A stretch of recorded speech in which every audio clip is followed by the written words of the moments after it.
సంతోష్కు no entry, form హౌస్కు దూరంగా Joginipalli. BRS ఓటమి తర్వాత సంతోష్ తీరుపై నేతల ఏకరువు, అందుకే అధినేత దూరం పెట్టాడని టాక్. పార్టీ కార్యక్రమాల్లోనూ అంటిముట్టనట్టే.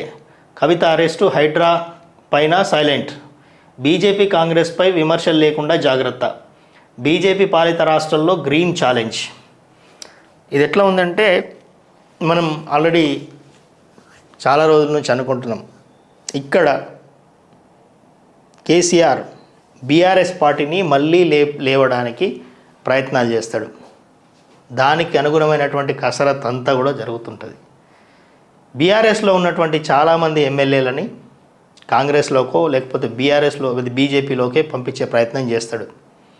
పంపించిన తర్వాత ఆ పార్టీలో ఉన్నటువంటి ఇవంతా కోవర్ట్ యాక్షన్స్ అంటారు కదా, కోవర్ట్ సిస్టమ్ అంటారు కదా, మళ్ళీ ఏం చేస్తారంటే ఎలక్షన్ టైం వచ్చేసరికి మళ్ళీ బీఆర్ఎస్లో అంటే ఆ కాంగ్రెస్ పార్టీ ఎట్లాగో అందరికీ అకామిడేట్ చేయలేదు కాబట్టి మళ్ళీ కాంగ్రెస్ పార్టీ బీజేపీని ఎదగనీయకుండా చేయాలి కాబట్టి, ఎందుకంటే బీజేపీ ఎదిగితే ఇక్కడ కాంగ్రెస్ పార్టీ ఉండదు అండ్ బీఆర్ఎస్ పార్టీ ఉండదు.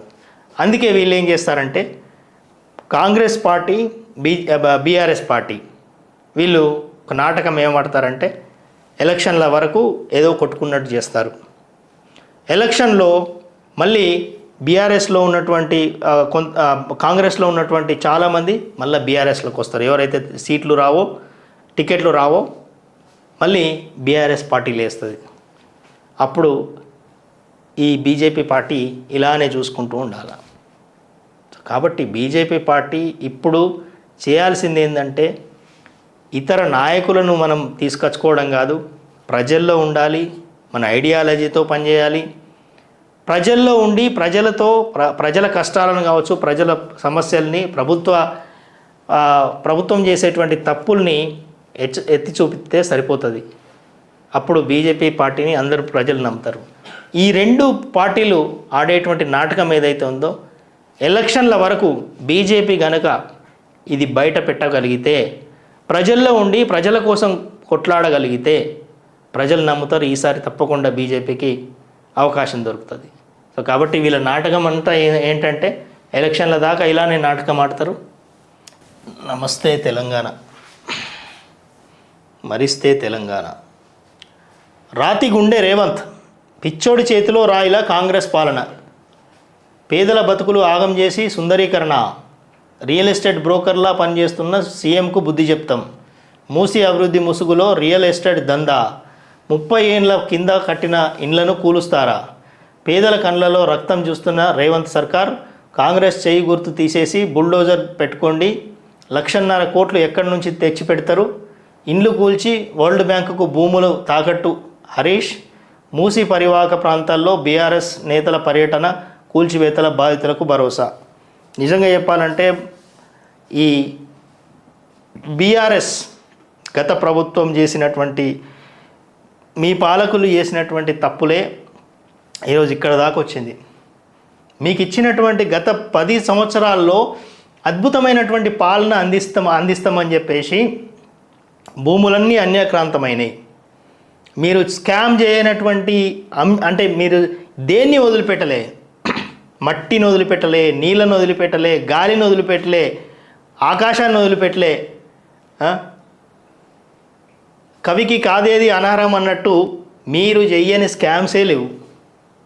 లేకపోతే అందరు అంటుంటారు, నేను అంటలేను కానీ, మీకు ఈఎంఐలు కట్టుకునేటువంటి స్థాయిలు లేని వాళ్ళకి ఈరోజు 1,00,000 కోట్లు ఓన్ హెలికాప్టర్లు కొనుక్కొని భారతదేశంలో ఉన్నటువంటి పార్టీలన్నిటికీ ఫండింగ్ చేసేటువంటి స్థాయి మీకు ఎట్లా వచ్చింది? మీ అఫిడవిట్స్ వేరే మనం అంటుంటాం కదా, అఫిడవిట్స్ తీస్తే అర్థమవుతుంది. సో కాబట్టి మీ పాలన, బీఆర్ఎస్ పాలన వల్లనే ఇంత దారుణమైనటువంటి పరిస్థితులు వచ్చినాయి.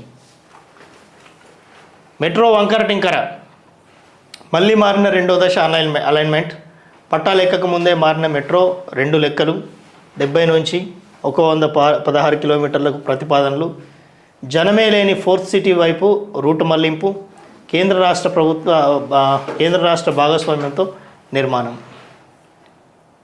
సో పొంగులేటి డాటాపై విశ్లేషణ, 5 రకాల ఆర్థిక నేరాలపై లోతైన ఈడీ పరిశీలన, 2 రోజుల సోదాల్లో కీలక డాక్యుమెంట్లు, పలు దస్త్రాలు, డిజిటల్ సామాగ్రి స్వాధీనం, తనయుడికి క్రిప్టో ఖాతాలు లావాదేవీలపై దృష్టి.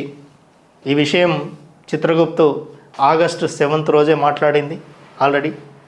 సో కాబట్టి అన్ని విషయాలు మన దగ్గరనే ఉన్నాయి.